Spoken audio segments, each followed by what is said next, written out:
자, 2절 회계 순환 과정입니다. 자, 첫 번째 회계상 거래가 나와 있습니다. 자, 회계상 거래가 뭐냐면요, 금액적으로 뭔가 변동이 생긴 걸 회계상 거래라고 해요. 회계상 거래가 뭐냐면 자, 회사 입장에서 금액적으로 뭔가 변동이 생겼다. 금액적으로 뭔가 변동이 생겼을 때를 회계상 거래라고 해요. 일상생활에서 말하는 거래하고 좀 차이가 있어요. 회계상 거래는요, 기업의 경영활동에서 사업활동을 통해서 자산, 부채, 자본이 있죠? 재무상태표 요소잖아요. 그쵸? 우리가 앞 시간에 했어요. 그리고 수익, 번 거, 비용, 쓴 거. 즉, 자산, 부채, 자본, 수익, 비용에 있어서 증가와 감소, 증가하거나 감소하거나 금액적으로 변동이 생기는 것을, 변화를 가져오는 것을 말한다. 아, 회계상 거래라는 것은 금액적으로 뭔가 변동이 생겼을 때를 회계상 거래라고 하는구나. 즉, 회계에서는 재무상태표 일정 시점의 재산 상태를 나타내주는 보고서죠. 그리고 손익계산서 1월 1일부터 12월 30일까지 일정 기간의 사업에 대한 성과에 대해서 영향을 미치는 것만 거래라고 봅니다. 그러니까 일상생활에서 말하는 거래하고 회계상 거래는 달라요. 자, 일상생활에서는 거래입니다. 일상생활에서 거래라고 말을 하지만 회계상 거래가 아니래요. 회계상 거래가 뭐죠? 금액적으로 변동이 생긴 게 아닌 것들이에요. 계약이라는 그 자체, 계약서를 작성했을 뿐이에요. 금액적으로 변동이 생기지 않았어요. 종업원 채용을 계약을 했대요. 처음에 여러분들 입사를 하게 되면 근로계약서 작성하잖아요. 근로계약서를 작성한다고 해가지고 회사 입장에서 금액적으로 변동이 생기지 않았죠. 그쵸? 한 달 동안 일을 한 다음에 월급을 주잖아요. 그쵸? 일한 다음에 월급을 줄 때 그때 금액적으로 변동이 생기겠죠. 계약서를 쓸 때 그 당시에는 금액적으로 변동이 생기지 않았어요. 그쵸? 계약 마찬가지죠. 계약이라는 그 자체는 회계상 거래가 아니에요. 담보를 설정해 놨대요. 담보라는 것은요, 금액적으로 변동이 생기지 않았어요. 내가 돈을 못 갚았을 때 그때 건물을 주는 것이죠. 부동산을 주는 것이죠. 그쵸? 금액적으로 변동이 생기지 않은 것들입니다. 그렇지만 두 번째 경우에는 회계상 거래입니다. 금액적으로 변동이 생긴 것이거든요. 일상생활에서는 거래라고 하지 않아요. 도난, 파손, 화재 이런 것들이 있잖아요. 금액적으로 변동이 생겼어요. 건물이라는 가치가 줄어들고 있잖아요. 화재가 발생함으로 인해서 상품, 물건이 있었는데 그게 없어졌대요. 금액적으로 변동이 생겼겠죠. 그렇죠? 가격의 하락 마찬가지죠. 요거 금액적으로 변동이 생겼으니까 회계상 거래라고 합니다. 일상생활에서는 거래라고 하지 않아요. 되세요? 자, 우리는 회계상 거래가 발생을 하면 금액적으로 변동이 생기면 장부에다가 기록을 해주는데, 분계장이라는 장부가 있어요. 거기다가 분계를 해주게 됩니다. 자, 이제 장부를 작성하는 방법에 대해서 배울 것입니다. 분계장에다가 분계를 하게 된다. 거래의 8요소의 결합관계라고 되어 있습니다. 재무상태표와 손익계산서 요소들 중에는 재무상태표 요소가 뭐였죠? 세 가지가 있었죠. 왼쪽이 자산, 그리고 자금을 어디서 땡겨왔는지 부채하고 자본이 있었죠. 그쵸? 네, 손익계산서 요소가 뭐 있었죠? 번 거 오른쪽, 쓴 거 왼쪽, 비용 되세요? 수익, 비용 되세요? 이러한 요소들 중에서 왼쪽에 위치하는 것은 자산과 비용이다. 네, 왼쪽에 위치합니다. 재산은 왼쪽에다가 기록을 하고요. 비용도 왼쪽에다가 기록합니다. 손익계산서의 왼쪽에다가 기록을 하게 됩니다. 그리고 오른쪽에 위치하는 것은 부채하고 자본이 있다. 네, 자금을 어디서 땡겨왔는지는 오른쪽에서 보여주는 거예요. 그리고 손익계산서의 번 거는 오른쪽에다가 쓰는 거예요. 수익은 오른쪽에다가 쓰는 거예요. 됐어요? 회계상 모든 거래는 금액적으로 뭔가 변동이 생기면 왼쪽을 차변이라고 하고요. 왼쪽과 오른쪽을 대변이라고 하고요. 결합해서 발생을 하는데, 왼쪽 차변의 요소는 자산의 증가, 부채의 감소, 자본의 감소, 비용의 발생이며, 오른쪽 대변의 요소는 자산의 감소, 부채의 증가, 자본의 증가, 수익의 발생이다. 뭔 말인지 모르겠죠. 그쵸? 여하튼 위치를 꼭 기억하세요. 재무상태표 일정 시점에 대한 성적표, 재산의 위치는 왼쪽이었어요. 자금을 어디서 땡겨왔는지는 오른쪽에서 보여줬어요. 되세요? 부채하고 자본. 그리고 손익계산서는 어떻게 됐어요? 손익계산서 일정 기간에 대한 성적표죠. 번 거는 오른쪽에다가, 쓴 거는 왼쪽에다가 이렇게 표현하기로 했었어요. 자, 왼쪽을 그리고 우리는 뭐라고 하냐면 차변이라고 합니다. 오른쪽을 뭐라고 하냐면 대변이라고 합니다. 이게 무슨 말이냐면요. 우리는 왼쪽, 오른쪽, 왼쪽, 오른쪽 이렇게 표현하죠. 운전하고 갈 때는 뭐라고 표현해요? 좌회전, 우회전 이렇게 표현하죠. 회계에서는 왼쪽을 그냥 차변이라고 하고요. 오른쪽을 대변이라고 합니다. 엄청난 큰 의미가 있는 건 아닙니다. 그래서 제가 앞으로 왼쪽 차변 이렇게 표현할 겁니다. 오른쪽 대변 이렇게 표현할 거니까 굳이 외우려고 생각하지 마시고 그냥 왼쪽을 차변이라고 하는구나, 오른쪽을 대변이라고 하는구나 이렇게 알고 가시면 되겠습니다. 그래서 요소의 결합관계 보시면요, 자산의 위치는 어디였죠? 재산의 위치, 재무상태표 한번 그려볼까요? 재무상태표 그려보시면 재산의 위치는 왼쪽이었죠. 이 재산을 마련하기 위해서 자금을 어디서 땡겨왔는지를 오른쪽에서 보여주는 거잖아요. 갚아야 될 돈, 부채, 그리고 내가 투자한 돈, 자본이 있었죠. 그렇죠? 위치. 그리고 손익계산서의 위치는 어떻게 됐어요? 손익계산서 위치는 어떻게 됐어요? 번 거는 오른쪽에다가, 쓴 거는 왼쪽에다가 기록을 합니다. 위치 반드시 알고 계셔야 됩니다. 자, 그래서 우리가 장부에다가 기록을 해야 되는데, 그리고 미리 말씀드리는데 제가 하얀색으로 쓰는 것들이 있을 거예요. 하얀색으로 쓰는 것들은 재무상태표에 대한 내용입니다. 자산, 부채, 자본에 대한 내용일 거예요, 앞으로. 그리고 제가 파란색으로 쓰는 게 있어요. 파란색은요, 손익계산서에 대한 내용입니다. 번 거, 쓴 거에 대한 내용입니다. 되세요? 미리 말씀드립니다. 자, 자산의 위치는 어디였죠? 재산의 위치는 왼쪽이었어요. 자, 우리가 장부에다가 기록을 해야 되는데, 여기 장부를 기록하는 방법이에요. 여기 밑에 장부에다가 기록을 하는데, 이렇게 장부에다가 기록하는데 재산의 위치는 왼쪽이었어요. 따라서 장부에다가 어디다가 쓰냐면 왼쪽에다가 씁니다.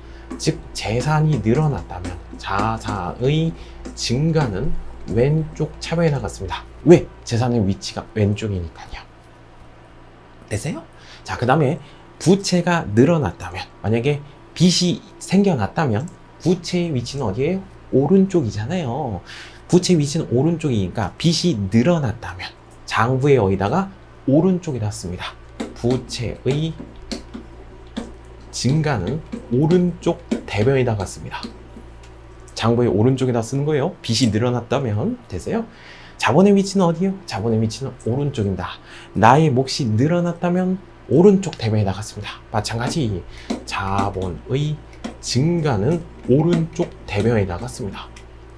그래서 위치를 꼭 아셔야 되겠죠. 그렇죠? 그리고 내가 벌었다면, 번 게 있다면, 번 거, 수익이죠? 수익의 위치는 어디였어요? 오른쪽이었죠. 그렇죠? 번 게 있다면 장부에 여기다가 오른쪽에다가 적습니다. 수익의 발생은 오른쪽 대변에다가 적습니다. 장부의 오른쪽에다 적어야 돼요. 되세요? 자, 만약에 내가 쓴 게 있대요. 비용 쓴 게 있으면 어디다가 장부의 왼쪽에다가 적으셔야 되겠죠. 그렇죠? 비용의 발생은 왼쪽 차변에다가 적습니다. 이렇게 적어주시면 되겠네요. 그렇죠? 자, 위치를 꼭 아셔야 되겠네. 자산의 증가는 왼쪽 차변에, 부채하고 자본의 증가는 오른쪽 대변에다가 쓰네요. 그쵸? 그리고 수익의 위치는 어디요? 오른쪽이죠. 수익이 만약에 생겨났다면 오른쪽에다가 씁니다. 장부의 오른쪽에다가. 만약에 쓴 게 있으면, 비용이 발생을 했다면 장부의 왼쪽에다가 적습니다. 그렇죠. 자, 생각. 재산이 늘어났어요. 현금이 드러났대요. 현금이 생겨났어요. 그럼 어디다가 적어요? 왼쪽에다 적습니다. 왜? 재산의 위치는 왼쪽이니까 현금이 늘어났으면 왼쪽에다가 적습니다. 자, 현금이 빠져나갈 수도 있죠. 재산이 줄어들 수도 있잖아요. 그럼 어떻게 할까요? 반대편에다가 써줍니다. 원래 재산의 위치는 왼쪽이었죠. 재산이 줄어들었다면 반대편인 오른쪽 대변에다가 씁니다. 자산의 감소는 오른쪽 대변에다가 씁니다. 반대편에다가 쓰는 거예요. 되세요? 그리고 빚이 생겨났어요. 빚이 늘어났어요. 빚이 늘어났으면 부채죠. 빚, 부채. 빚이 늘어났으면 부채니까 부채의 증가는 오른쪽 대변에 나갔는데 빚이 줄어들었대요. 갚았대요. 갚았으면 어떻게 돼요? 부채가 줄어들겠죠. 빚이 줄어드니까 부채의 위치는 오른쪽이었습니다. 부채의 감소는 반대편에다가 써주시면 되겠네요. 부채의 감소는 반대편에다가 써주시면 되겠네요. 그렇죠? 마찬가지겠죠. 자본이 증가하면 오른쪽 대변에, 자본이 감소하면 왼쪽 차변에다가 적어주시면 되겠네요. 여러분들은 지금 장부를 작성하는 방법에 대해서 배웠습니다. 다시 재산의 위치는 어디였죠? 왼쪽이었죠. 재산이 늘어났으면 어디다가? 장부의 왼쪽에다가 적습니다. 자산의 증가는 왼쪽 차변에. 되세요? 빚이 늘어났대요. 돈을 빌렸대요. 대출 받았대요. 빚이 늘어났으면 부채의 위치는 오른쪽이었죠. 부채의 증가는 어디다가? 오른쪽 대변에다가 적습니다. 되세요? 자본의 증가도 오른쪽에다 적겠네요. 위치가 오른쪽에 있으니까. 자, 벌었대요. 수익이 발생을 했대요. 오른쪽에다 적죠. 왜? 위치가 오른쪽에 있으니까. 수익의 위치는. 그렇죠? 쓴 게 있대요. 위치가 어디예요? 왼쪽이죠. 그래서 왼쪽, 장부의 왼쪽에다가 적습니다. 만약에 감소를 했다면 반대편에다가 적어주시면 되겠네. 이게 장부를 작성하는 방법이었습니다. 자, 왼쪽을 자변이라고 하고요. 오른쪽을 대변이라고 합니다. 자, 이거를 우리는 장부를 기록하는 방법이라고 하고요. 이 장부 이름이 뭐라고요? 이 장부 이름이 분계장이라는 장부예요. 분계장이라는 장부에다가 이렇게 왼쪽, 오른쪽 나눠서 기록을 합니다. 왼쪽, 오른쪽 나눠서 이렇게 기록을 하게 될 것이에요. 볼까요? 당구장 표시, 증가와 감소, 재무상태표 요소와 손익계산서 요소가 같은 방향으로 기록이 되면 증가로 표시된다. 이 말이 무슨 뜻이에요? 자산의 위치는 왼쪽이니까 재산이 늘어났으면 왼쪽에다 적는다. 부채하고 자본의 위치는 오른쪽이니까 부채가 늘어났거나 자본이 증가됐으면 오른쪽에다 적는다. 수익의 위치는 오른쪽이니까 수익이 발생은 오른쪽에다 적는다. 비용의 위치는 왼쪽이니까 비용의 발생은 왼쪽에다 적는다 라는 것이죠. 만약에 감소를 한다면 반대편에다가 기록을 한다. 그렇죠? 감소를 한다면 반대편에다가 기록을 한다. 그렇죠? 두 번째 당구장 표시, 거래의 이중성이라고 합니다. 자, 이중으로 기록합니다. 이중. 그러니까 장부의 왼쪽하고 오른쪽 둘 다 기록을 하게 됩니다. 둘 다 기록을 하게 되는데 이걸 뭐라고 하냐면 거래의 이중성이라고 합니다. 이중으로 기록하기 때문에 요거 그리고 복식부기라고 합니다. 부기가 뭐냐면요. 부기 장부 기록의 약자예요. 장부를 기록을 하는데 경기장이 몇 개예요? 왼쪽하고 오른쪽이 있네요. 이중으로 기록하거든요. 그러니까 복식 경기장이에요. 한마디로. 자, 요거를 복식부기라고 합니다. 모든 거래의 원인과 결과를 인과관계를 파악해서 이중으로 기록을 하게 됩니다. 요거 장부의 왼쪽, 오른쪽 이중으로 기록하거든요. 이걸 뭐라고 하냐면 거래의 이중성이라고 합니다. 이중으로 기록하게 되면 장점이 있어요. 자기가 틀렸는지 안 틀렸는지 파악할 수 있는데 자기 검증 기능이 있습니다. 이따가 살펴보도록 하죠. 그리고 당구장 표시 세 번째 거 보시면 대차평균의 원리가 있습니다. 거래 이중으로 기록했죠. 왼쪽하고 오른쪽 이중으로 기록을 했기 때문에 왼쪽 금액의 합계와 오른쪽 금액의 합계가 맞아 떨어져야 되거든요. 이걸 대차평균의 원리라고 합니다. 거래 이중으로 기록했기 때문에 왼쪽 차변의 합계와 오른쪽 대변의 합계는 항상 일치해야 됩니다. 이걸 뭐라고 하냐면 대차평균의 원리라고 합니다. 오른쪽을 대변이죠. 왼쪽을 차변이라고 하죠. 대차평균의 원리라고 합니다. 같아야 됩니다. 그래서 자기 검증 기능이 있는 것이에요. 자, 계정이라고 해서 나와 있죠. 자, 계정에 대해서 설명을 드리자면 같은 성격끼리 묶어 놓은 거예요. 같은 성격끼리 묶어 놓은 것을 계정이라고 합니다. 이건 계산하다 계자거든요. 모아놓은 거예요. 기업의 경영활동에서 회계상 거래가 발생하면 금액적으로 변동이 생기면 자산의 증가, 자산의 감소, 부채의 증가, 부채의 감소, 자본의 증가, 자본의 감소, 수익 발생, 비용 발생, 거래 판료소. 이때 각 항목별로 설정된 기록, 계산을 단위를 계정이라고 한다. 계산을 모은 단위를 계정이라고 해요. 어카운트라고 하죠. 어카운트. 그래서 우리가 회계가 어카운팅이잖아요. 그쵸? 모아놓은 거예요, 사실상. 또한 현금 단어, 현금 계정이라고 합니다. 우리 현금 뭐 있었죠? 지폐하고 동전의 현금이라고 했었죠.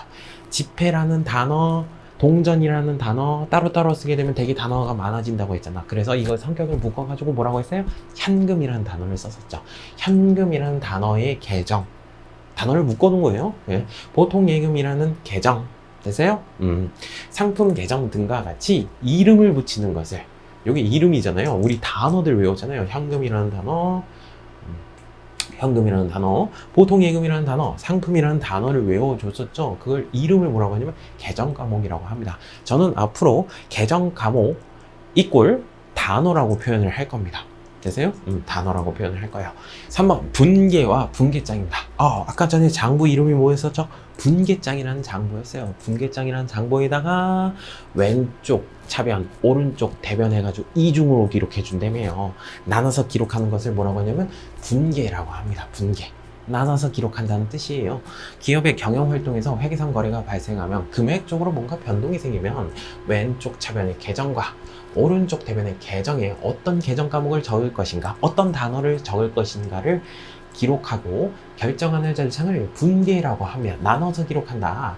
분계를 기록한 장부를 분계장이라고 한다. 그러니까 분계장이라는 장부에다가 나눠가지고 왼쪽 오른쪽 나눠가지고 분계를 해주는 거예요. 장부에다 기록을 해주는 거예요. 분계 절차 한번 보도록 할게요. 자, 분계 절차 보시면 어떤 단어로 기입할 것인가, 어떤 단어로 쓸 것인가 라는 것입니다. 현금이라는 단어, 보통 예금이라는 단어, 건물이라는 단어, 상품이라는 단어, 이 단어들 외우셨죠? 외상매입금이라는 단어, 차입금이라는 단어, 이 단어들 꼭 외워 주셔야 돼요. 어떤 단어를 쓸 것인지 생각을 해 주셔야 되겠고, 장부에다 기록할 때는 그 계정을 왼쪽 차변을 쓸 것인가, 오른쪽 대변을 쓸 것인가, 왜냐하면 이중으로 기록해 줘야 되기 때문에 왼쪽에다 쓸 것인가, 오른쪽으로 쓸 것인가 생각을 해줘야 됩니다. 그리고 금액을 얼마를 기입할 것인가, 얼마의 금액을 써야 될까라는 것이죠. 자, 예를 들어 보죠. 예, 상품 20만 원을 현금으로 구입했다라는 거래가 생겼습니다. 상품 20만 원짜리 현금으로 구입하였습니다. 자, 회사 입장에서 생각을 해보죠. 자, 회사가 있습니다. 회사 입장에서 현금으로 구입했대요. 상품을. 자, 상품이라는 물건이 들어왔죠. 물건이라는 재산이 생겨났잖아요. 그쵸? 물건이라는 재산이 생겨났어요. 상품. 그리고 현금이라는 물건, 현금이라는 재산이 빠져나갔죠. 현금이 빠져나갔어요. 아세요? 요거 기록을 해주시면 되겠죠. 자, 어떻게 기록하냐? 여기 나와 있죠. 현금이 빠져나갔죠. 일단 현금이 빠져나갔으니까 현금은 재산이죠. 재산의 증가예요, 감소예요? 재산이 줄어들었죠. 현금이 빠져나갔으니까 자산의 감소는 오른쪽 대변에다가 쓰기로 했었죠. 그래서 여기다가 현금 이렇게 쓰는 겁니다. 20만 원. 되세요. 그리고 상품이라는 물건이 생겨났죠. 그쵸? 현금이 빠져나가면서 물건, 상품, 판매용 물건이 생겨났잖아요. 물건이 없었다가 생겨났죠. 자산의 증가, 자산의 증가는 왼쪽 차변에 상품, 판매용 물건 20만 원 이렇게 분계 처리를 해주시면 됩니다. 왼쪽하고 오른쪽 대변 나눠가지고 이렇게 기록을 해주는 절차예요. 그럼 이거 해석해 보면 뭐예요? 현금이 빠져나왔구나. 상품이라는 물건이 생겨났네 라는 것입니다. 되세요? 그래서 여러분들 단어 꼭 외워주시기 바랍니다. 되세요? 자, 정리를 해보자면 재무상태표 단어들입니다. 자산의 위치는 어디였죠? 왼쪽이었죠. 왼쪽 차변에다가 기록을 하죠. 왼쪽 차변에 증가한 것을 왼쪽 차변에다가 기록하고, 감소를 하면 반대편인 오른쪽 대변에다가 기록을 하게 됩니다. 잔액은 항상 왼쪽 차변에 남는다라고 되어 있어요. 그쵸? 현금이 늘어날 수도 있고 현금이 줄어들 수도 있는데 현금이 마이너스 1, 2는 없잖아요. 그쵸? 현금의 잔액은 항상 왼쪽에 남아 있습니다. 자, 부채의 위치는 어디였죠? 오른쪽이었죠. 오른쪽 대변에 증가된 것을 기록을 하고요. 감소가 됐다면, 빚이 줄어들었다면, 갚았다면 반대편이 왼쪽 차변에다가 적어줍니다. 그리고 부채의 잔액은 항상 오른쪽 대변에 나와요. 이거 위치들이에요, 결론적으로. 네. 자본의 위치는 오른쪽이었죠. 자본의 증가는 오른쪽에다 쓰고 자본의 감소는 왼쪽에다가 쓴다. 왼쪽 차변에다가 쓴다. 네, 손익계산서 계정입니다. 비용의 위치는 어디였죠? 왼쪽이었죠. 네, 쓴 거 있으면 왼쪽 차변에다가 쓰고요. 만약에 취소가 되었다면, 소멸이 되었다면 반대편인 오른쪽 대변에다가 써줘요. 이건 나중에 살펴보도록 하죠. 수익의 위치는 어디였죠? 오른쪽이었죠. 수익이 만약에 발생을 한다면 오른쪽 대변에다가 기록을 해주고요. 감소를 한다면, 취소가 되었다면 반대편이 왼쪽 차변에다가 기록해 줍니다. 그렇죠? 잔액은 이렇게 되어 있습니다. 잔액들은 여기에 위치들이에요, 사실상. 자산의 위치는 어디였죠? 왼쪽이었죠. 왼쪽 차변에 남습니다.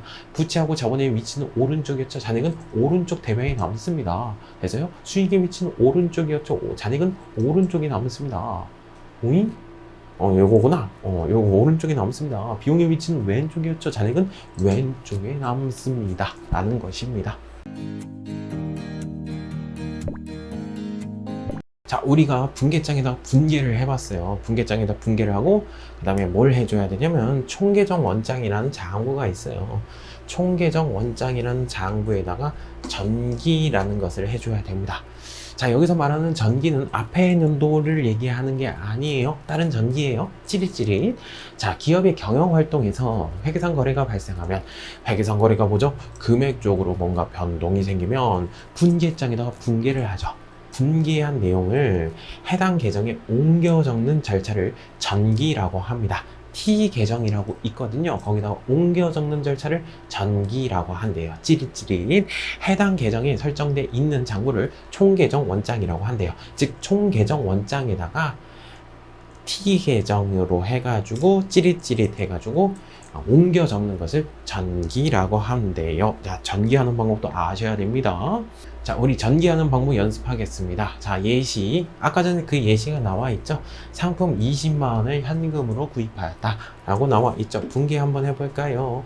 왼쪽 차변, 오른쪽 대변 해가지고 이렇게 나눠서 기록을 하게 됩니다. 이중으로 기록해야 되겠고요.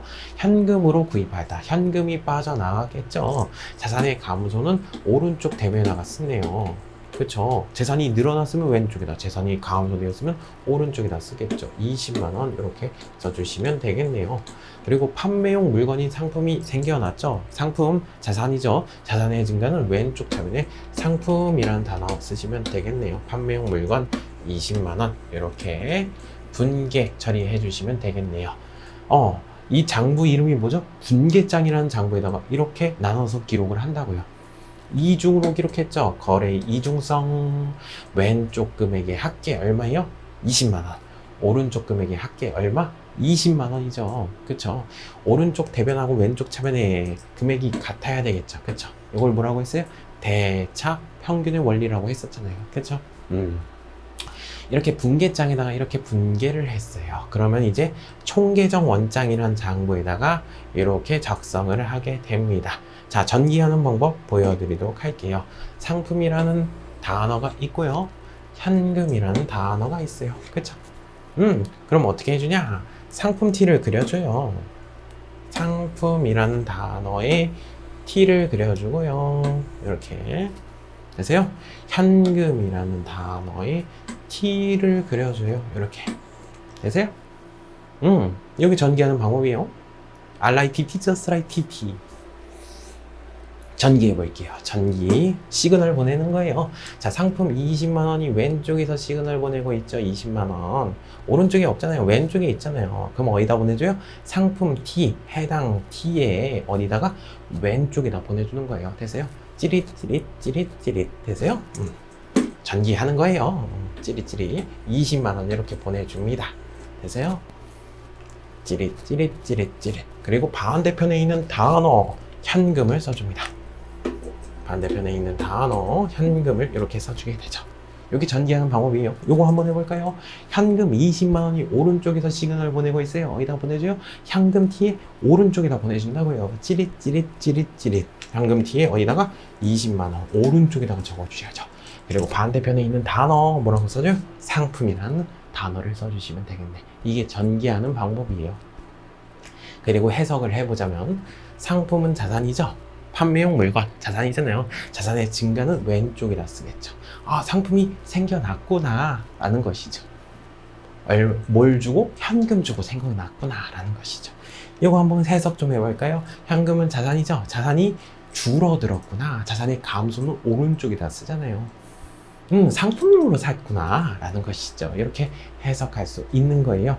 분계장에다가 분계를 한 다음에 총계정 원장에다가 전기를 하는 것이죠. 그쵸? 총계정 원장이 뭐냐면 T계정이라고 하거든요. 이걸 TTT가 모여 있는 장부예요.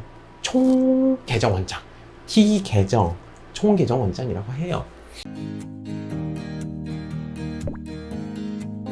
지금까지 뭘 했어요? 분계장에다 분계를 한 다음에 총계정 원장에다 전기를 했어요. 분계 전기, 분계 전기 계속적으로 이렇게 이루어집니다. 그 다음에 12월 30일 날 외부 사람들한테 재무제표라는 보고서를 만들어 줘야 되거든요. 재무상태표하고 손익계산서 만들어 줘야 되거든요. 만들어 주기 전에 결산이란 것을 하게 됩니다. 장부를 마감시킵니다. 그걸 클로징 결산이라고 합니다. 일단 재무상태표하고 손익계산서를 딱 만들어 주는 게 아니에요. 일단은 시산표라는 것을 만들어 주게 됩니다. 시험 삼아 산출한 표예요. 시험 삼아서 일단 만들어 보는 거예요. 이게 맞는지 틀린지 확인하는 절차죠. 시험 삼아 산출한 표, 시산표를 일단 만들어 봅니다. 시산표는 연습장이에요. 그냥 됐어요? 시산표를 만들어 보는데 수정전이라고 돼 있죠. 수정전 시산표를 만들어 줍니다. 장부에 마감이 됐잖아요. 그게 장부에 마감하기 전에 이게 정확하게 되었는지 판단하는 것입니다. 즉 왼쪽 금액, 오른쪽 금액 이중으로 기록했잖아요. 그렇죠? 이게 맞는지 파악하는 거예요. 전체적인 내용을 시험 삼아 산출한 표, 시산표를 만들어 주게 됩니다. 자, 그 다음에 12월 31일 날 결산 수정분계라는 것을 하게 돼요. 수정분계는 나중에 배울 것인데 12월 31일 날도 발생주의 때문에 그래요. 이게 그 손익계산서 작성 기준이 있었죠. 발생한 기간에 기재를 해야 된다. 그런 것들 때문에 결산 분계라는 것을 뭔가 하게 됩니다. 또 분계가 나오겠네요. 왼쪽하고 오른쪽 해가지고 분계가 또 나올 겁니다. 그러면 또 전기를 해야 되겠죠. 찌릿찌릿. 그쵸? 그 다음에 또 다시 한번 만들어 봅니다. 시험 삼아 산출한 표, 시산표를 만들어 봅니다. 됐어요? 그러니까 결산 전에, 결산 분계가 하기 전에 수정전 시산표라고 하고요. 결산 분계 이후에 또 시산표를 또 한번 만들어 보는데 연습 삼아서 트라이얼 밸런스 해가지고 만들어 보는데 수정 후 시산표를 만들게 됩니다. 그리고 이제 맞다면 이제 장부를 마감하게 되는데 생각해 보시면 뭐부터 장부가 마감이 돼야 되냐면 손익계산서부터 장부가 마감이 돼야 돼요. 왜 그래요? 번 거에서 쓴 거를 빼면 남긴 게 있잖아요. 그거 먼저 마감을 해줘야죠. 왜? 그 남긴 게 나의 나의 몫이 늘어날 거잖아. 그쵸? 이거 먼저 해줘야지 나의 몫이 얼마가 늘어날지 알겠죠. 그쵸? 손익계산서 장부부터 마감을 해줍니다. 수익비용 먼저 마감을 해주게 됩니다. 재무상태표를 마감해 주게 됩니다. 그 남긴 거 있죠? 단기에 벌어들인 순수한 이익, 순이익 남은 거 있잖아요. 그거 자본 쪽으로 쏙 들어가게 됩니다. 나의 몫을 증가시켜 줍니다. 그래서 재무상태표를 그 뒤에 마감을 해주는 거예요. 자산부채 자본에 대해서 마감을 해주게 됩니다. 그 다음에 이제 마감해 준 다음에 장부 마감해 준 다음에 손익계산서 만들어 주고요. 장부 마감한 걸로 재무상태표를 만들어 주면 됩니다. 자, 우리가 정리를 좀 해볼게요. 회계의 순환 과정에 대해서 배웠어요. 자, 순환 과정이라는 것은 이 과정들이 계속적으로 반복된다는 것이에요. 자, 맨 처음에 뭐가 발생을 해야 되죠? 금액적으로 변동이 생겨야 되겠죠. 회계상 거래가 발생을 하게 되면 회계상 거래가 뭐였죠? 금액적으로 변동이 생긴다. 회계상 거래가 발생을 하면 어떻게 해줬어요? 장부에다 기록을 해줬죠. 어느 장부? 분계장이라는 장부에다가 분계를 해줬어요. 어떻게? 나눠서 기록을 해줬죠. 그쵸? 왼쪽 차변, 오른쪽 대변 해가지고 나눠서 기록을 해줬죠. 재산이 늘어났으면 왼쪽에다 기록하고 재산이 감소됐으면 반대편이 오른쪽에다가 써주죠. 그렇죠? 부채가 늘어났으면 오른쪽 대변에다가 쓰고요. 부채가 감소가 되었으면 왼쪽 참에다 써줬죠. 그렇죠? 수익이 만약에 발생했으면 오른쪽 대변에다 써줬고 비용이 발생을 했으면 왼쪽 참여에다가 써졌죠. 규칙 꼭 알고 계셔야 돼요. 위치 꼭 알고 계시고 분계장에다 이렇게 나눠서 기록을 하게 됩니다. 왼쪽하고 오른쪽 나눠서 기록을 하게 되죠. 이중성이죠. 거래 이중성. 그리고 왼쪽 금액이 합계하고 오른쪽 금액의 합계는 같아야 됩니다. 그걸 뭐라고 하죠? 대차 평균의 원리라고 했죠. 그래서 자기 검증 기능이 있다라고 했었잖아요. 그리고 전기를 하게 됩니다. 어디다가 총계정 원장이라는 장부에다가 전기를 합니다. RITT, just RITT. 그쵸? 왼쪽에서 시그널 보낸 거 왼쪽에다가, 오른쪽에서 시그널 보낸 거 오른쪽에다가 하트 쉐이크 반대편에 있는 단어를 써줬습니다. 총계정 원장에서 전기를 합니다. 따라서 분계, 전기, 분계, 전기, 분계, 전기 계속 하는 거예요. 분계, 전기, 분계, 전기, 분계, 전기, 분계, 전기. 그 다음에 12월 30일 날 외부 사람들한테 이제 재무상태표하고 손익계산서를 보여줘야 되잖아요. 딱 나오는 게 아니라 결산이라는 것을 하게 됩니다. 장부를 마감을 하는데 예비적으로 예비 절차 시험 삼아 일단 만들어 봅니다. 시험 삼아 산출한표 시산표를 만들게 됩니다. 그 다음에 결산할 때 또 뭔가 분계하는 게 있습니다. 나눠서 뭔가 기록해 주는 게 있어요. 그럼 분계장에다 또 분계를 하고 총계정 원장에다가 전기를 해줘야 되겠네요. 그쵸? 또 그래서 시산표를 만들어 줘야죠. 결산 본 절차라고 해가지고 그 다음에 장부를 마감시켜 줍니다. 장부가 이제 시험 삼아 만들어 본 거 요거 이제 완성이 됐으니까 이제 마감을 해주고 이제 재무상태표하고 손익계산서를 만들어 주게 됩니다. 자, 이 과정들이 매년마다 반복이 되기 때문에 순환 과정이라고 합니다. 그래서 재무제표, 외부 사람들한테 보여주는 재무제표라는 성적표가 있어요. 자, 우리 이거 앞 시간에 했었죠. 일정 시점에 재산 상태를 나타내주는 보고서 뭐였죠? 재무상태표 만들어주고요. 일정 기간에 1월 1일부터 12월 31일까지 사업에 대한 성과를 나타내주는 보고서 손익계산서를 만들고요. 그리고 더 있네요, 선생님. 네. 현금이 굉장히 중요합니다. 기업에서는 현금의 흐름을 나타내주는 표, 현금 흐름표를 만들어주고요. 그리고 자본, 사장님의 몫이죠. 사장님의 몫만 딱 따로 띄어가지고 자본의 변동을 나타내주는 표, 자본 변동표를 만들게 됩니다. 그리고 주석이라는 것도 있어요. 주석은 뭐냐면 세부적으로 금액과 기호를 붙여서 별도의 용지에다가 세부적으로 보여주는 보고서라고 되어 있는데 요거 잠깐 설명 좀 드리자면 예를 들어서 요거예요. 별도로 보여주는 보고서거든요. 재무상태표 한번 그려보시면 재무상태표, 자, 건물은 재산이죠. 재산의 위치는 왼쪽에다 쓰기로 했었죠. 그렇죠? 건물 10억이 있습니다. 저는 그렇죠? 건물 10억 있어요. 거짓말인걸? 이 건물 10억이 궁금할 거 아니에요. 그쵸? 저희 재산이 궁금하겠죠. 그쵸? 그러면 여기다가 기호를 이렇게 씁니다. 기호를 붙여가지고 해당 과목에다가 해당 단어에다가 금액에 기호를 이렇게 붙입니다. 기호를 붙여가지고 별도의 용지, 별도의 용지가 따로 있어요. 별지라고 하는데 거기다가 1번 해가지고 자세하게 보여주는 보고서입니다. 이 건물은 강남에 어디에 있고요. 몇 제곱미터고요. 평수는 몇 평이고요. 이렇게 써주는 거예요. 세부적으로 나타내주는 보고서입니다. 이것도 보고서가 될 수 있겠네요. 자, 따라서 재무제표의 종류 5가지가 있는 거 꼭 확인해 주세요. 요거 시험 문제 잘 나오거든요. 일정 시점에 재산 상태를 나타내주는 보고서 재무상태표, 일정 기간 동안 사업에 대한 성과를 나타내주는 보고서 손익계산서, 그리고 현금이 중요하기 때문에 현금 흐름표, 그리고 자본 변동표, 그리고 세부적으로 나타내주는 보고서인 주석이라는 거 5가지 성적표를 외부 사람들한테 보여주게 됩니다. 근데 우리는 재무상태표하고 손익계산서 위주로 나오게 되는 거예요. 재무제표의 종류에는 5가지가 있습니다. 2가지만 있는 거 아닙니다. 네, 5가지가 있습니다.